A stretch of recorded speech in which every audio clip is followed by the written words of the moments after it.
My dear young lady, if you don't want to have a boss, or if you don't want to have a master, then don't marry. Okay, marriage is not compulsory. You can decide to marry or you can decide not to marry. But if you don't want to have a boss, then my dear, stay in your singleness and enjoy it. There is nothing wrong with you if you decide not to marry, because you are not ready to submit. You are not ready to honor. You are not ready to respect a man, because you can suggest to him, but it is up to him to take it or not. So if you don't want to have a boss, if you don't want to have a master, then don't marry. In God's kingdom, okay, there is orderliness. God is the God of order. He's not a God of confusion or everything is basa basa. In God's kingdom, there is order. God has set boundaries. So the man has a responsibility and you also have your responsibility. Jesus Christ is the head of the man and the man is the head of the woman. And the Bible commands you to respect and honor your husband. So if you're not ready to have a boss, if you're not ready to have a master, if you want to do your own thing, come home, do whatever that you want to do, then my dear, don't bother yourself to get into the institution of marriage. Because when you get there, the laws, the commands, the statutes, everything, it applies to you. So you have to abide by it. Because the creator of marriage, he is wise. And he knows that this is how things must be. So maybe when you assess yourself, you are a woman who has a strong will and you want to do your own thing. You don't want to submit to anybody. You don't want to honor anybody. So then you say, well, I'm not ready to get into this institution, because if I get there, then whether I like it or not, I have to submit. I have to honor. The man will be my head, and I don't want anybody to be my head.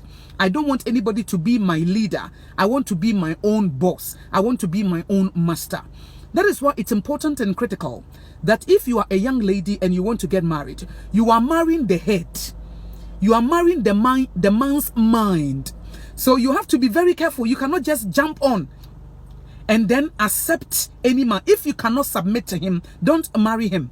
If you cannot respect him and honor him, the guy that you are in a relationship with, the guy that you are dating, if you cannot submit to him, if you cannot respect him, then my dear, don't bother. Don't get married. Don't go and put yourself under a curse, because you know that you are not ready to do what God wants you to do. As I said, the creator of marriage is wise and he has set boundaries. So if you want to get into that institution, then you have to abide by the principles and the patterns in that marriage.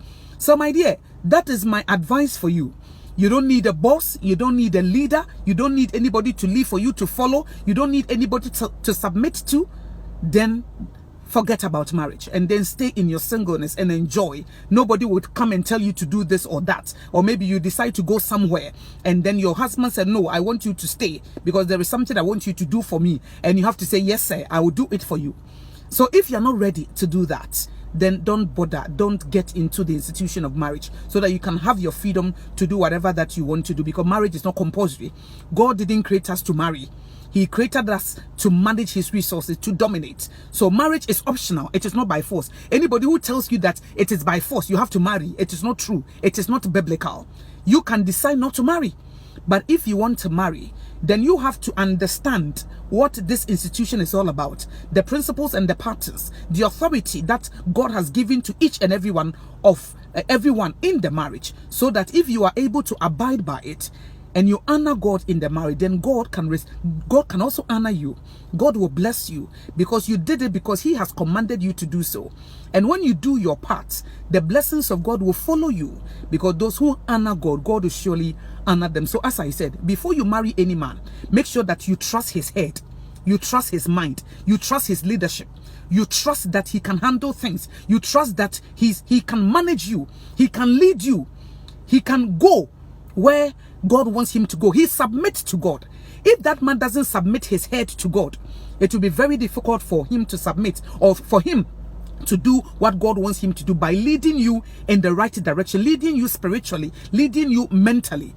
So it's very, very important that you take note of it. If you don't trust his head, if you don't trust his mind, then don't go and marry that man, because you cannot submit to a head that is empty. You need a head that is full of wisdom, that submits to Christ. If the man submits to Christ, then that man can also do and lead you into your destiny.